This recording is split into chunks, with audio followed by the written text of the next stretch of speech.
ভাইয়া আমি কিন্তু তোমার উপর অনেক রেগে আছি। কেন? আমার ভাইয়ের কি হয়েছে? তুমি তো আমাকে এখনো বলোইনি যে খতনা মানে এত আয়োজন, অথচ আমিই জানি না খতনা মানে কি। ওই কথা না, খতনা মানে হচ্ছে তোর শরীরের একটা অঙ্গ থেকে এই একটুখানি একটা মাংস কেটে নেওয়া হবে। হ্যাঁ, ভয় পাস না, ভয় পাস না। আর তারপরে যে বাড়ি ভর্তি মানুষ দেখতে পাচ্ছিস না, ওই সবাই মিলে আর কি একটু আনন্দ ফুর্তি করবো, সবাই একসাথে খাওয়া দাওয়া করবো, সেইটুকুই। আচ্ছা ভাইয়া, একটুখানি মাংসের জন্য তুমি এতগুলো মানুষকে দাওয়াত করেছো, তাদের কি হবে?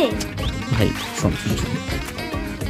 তোর হাতে চকলেটগুলো আছে না, তুই চকলেটগুলি খা, ঘরে যা। পরে বুঝিয়ে বলবো।